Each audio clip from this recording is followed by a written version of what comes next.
Yes, good morning students. Next topic है आपका procedure for effective motor vehicles insurance. इसके अंदर आपने क्या करना है कि इसके अंदर आपका जो मोटर व्हीकल्स इंश्योरेंस है उसमें कौन कौन से प्रोसीजर्स को आपने यूज़ करना है। तो उसमें सबसे पहले आपने करना है सिलेक्टिंग द सूटेबल पॉलिसी। जो भी आपकी पॉलिसी है, सबसे पहला स्टेप यही है कि इसके अंदर आपने सबसे बेस्ट पॉलिसी जो होगी वो सिलेक्ट।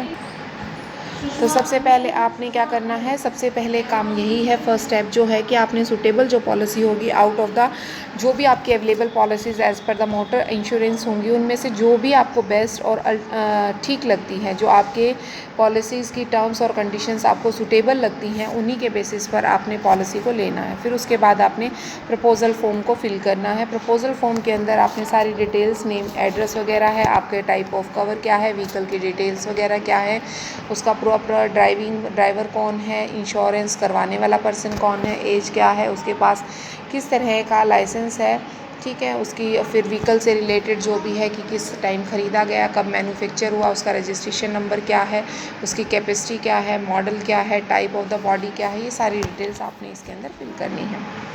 उसके बाद आपने डिसीज़न लेना है, consideration and decision by the company लेगी, कंसीडरेट करेगी कि आपका इंश्योरेंस होना चाहिए, नहीं होना चाहिए, कितना होना चाहिए और किस तक होना चाहिए। जैसे क्यूबिक कैपेसिटी क्या है, आपकी जोग्राफिकल जोन क्या है, एज ऑफ द व्हीकल्स क्या है, ये सारी चीज़ें देखने के बाद ही फाइनलाइज़ किया जाता है कि इंश्योरेंस कितना होना चाहिए और कितनी अमाउंट का होना चाहिए। Issue of cover note, certificate of insurance. तो कहते हैं इसके बाद आपको एक कवर नोट्स इशू कर दिया जाता है जिसमें कि आपने प्रीमियम जितनी अमाउंट आपकी बनती है वो जो देना है, और उसके बाद एक सर्टिफिकेट ऑफ द इंश्योरेंस आपका होता है, वो आपको इशू कर दिया जाता है, जिसके अंदर की name and address of the insured person है, registration numbers of the vehicle है, और उसके अलावा आपका पीरियड ऑफ इंश्योरेंस वगैरह है, या जोग्राफिकल या सेटिंग कैपेसिटी वगैरह टाइप है, या cubic capacity of the vehicles है, ये सारी डिटेल्स उसके अंदर लिखी होती हैं। उसके बाद इंश्योरेंस पॉलिसी जो है वो आपको टाइमली आपकी इंश्योरेंस पॉलिसी होती है और वो कवर करती है इमीडिएट इफ़ेक्ट से ही, और वो कवर जो एक्सपायर वगैरह डेट जो है उस पर मेंशन की जाती है, वो 1 मंथ के लिए होती है। एक कवर नोट जो होता है वो 1 मंथ के लिए होता है, और उसके बाद पॉलिसी जो है इशू कर दी जाती है at the time of the period, जितने पीरियड के लिए आपकी पॉलिसी बनाई जाती है। उसके बाद आता है procedure for settlements of own damage claim. अगर खुद का कोई डैमेज क्लेम हो जाता है तो सबसे पहले है कि आपको इंटीमेट करना है इंश्योरर को कि जिससे आपका इंश्योरेंस है उसको लॉस और डैमेज ऑफ मोटर व्हीकल जो है उसको बताना है कितना लॉस हुआ है। उसके बाद नियरेस्ट ऑफिस में जो है आपने इंटीमेट करना होता है, not necessary intimate to the issue of the office वगैरह में करना होता है। उसके बाद है entering the claim in the claim register. जो आपका क्लेम रजिस्टर होता है उसमें आपने एंट्री करनी होती है, उसमें आपका भरना होता है, और सेटिस्फेक्शन इटसेल्फ है या इंश्योरेंस वगैरह है, और जो क्लेम रजिस्टर्स वगैरह है, अलॉटमेंट्स वगैरह, पॉलिसी, व्हीकल नंबर्स है, जैसे डेट ऑफ एक्सीडेंट है, डिटेल ऑफ द ड्राइवर है, डिटेल ऑफ इंश्योर्ड है, वो सारी चीज़ें इसके अंदर लिखी जाती हैं। उसके बाद एक क्लेम फॉर्म बनाया जाता है जिसके अंदर आपने claim number, policy number, insured name, insurance address, उसके बाद vehicle details, date and place of the loss, drivers details and accident details, workshop वगैरह या थेफ्ट डिटेल है, फायर है, थर्ड पार्टी की कोई डिटेल है, वो सारी चीज़ें आप इसके अंदर लिखेंगे। उसके बाद आपकी अपॉइंटमेंट ऑफ द सर्वाइवर्स या इंस्पेक्शन की जाती है। इंस्पेक्शन में आपकी मेजर लॉस है, माइनर लॉस है, वो सारी चीज़ें बताई जाती हैं। फायर से है या आपका राइट वगैरह से है, या इज इट आप अगर एक्सीडेंट से होता है तो उसे विज़िट किया जाता है उस साइट को जहाँ पर एक्सीडेंट हुआ है।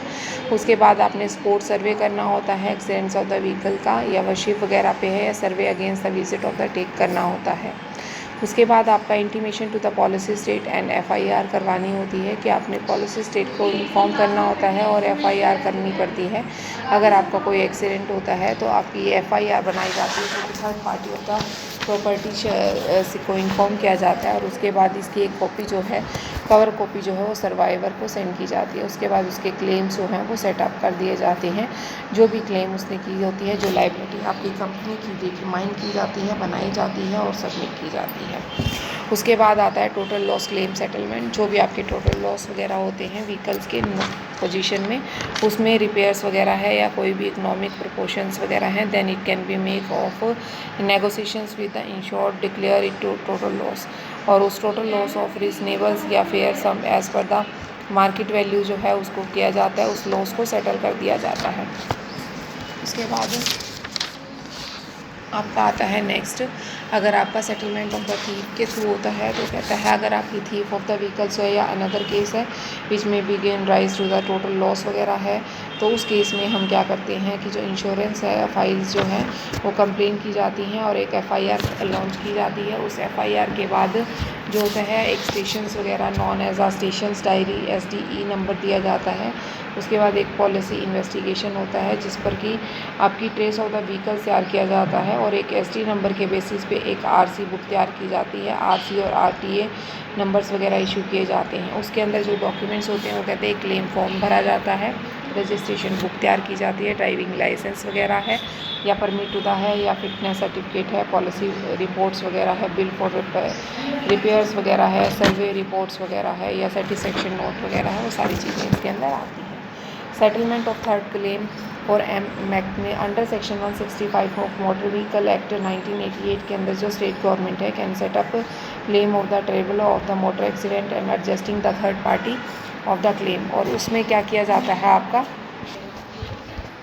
उसके बाद है सेटलमेंट जो आपका है वो कहता है कि जो आपका मोटर व्हीकल्स जो एक्ट आता है उसके अकॉर्डिंग जो सेटअप किया जाता है स्टेट गवर्नमेंट करती है और civil court can not take the claims of this type of cases के नहीं लेती है।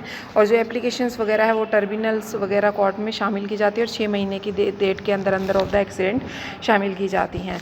उसके अंदर जो आपका आता है वो कहता है जो पर्सन होता है whom has to be sustain to the injury जो होता है और जो प्रॉपर्टी होती है उसको लिया जाता है, लीगल रिप्रेजेंटेटिव होता है, डिसीज ऑफ द डेथ होता है या एजेंट ड्यूली जो ऑथराइज होता है उसको लिया जाता है।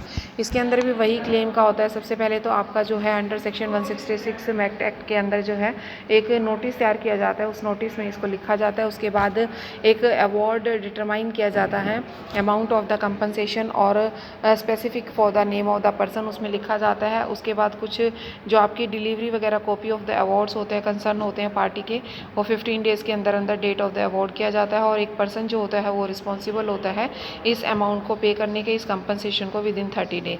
इसमें वही डॉक्यूमेंट्स जैसे कि आपका ड्राइविंग लाइसेंस है, पुलिस रिपोर्ट्स वगैरह है, detail of the drivers procurement है, डेथ सर्टिफिकेट है, मेडिकल सर्टिफिकेट्स वगैरह ये सारे आपके आते हैं।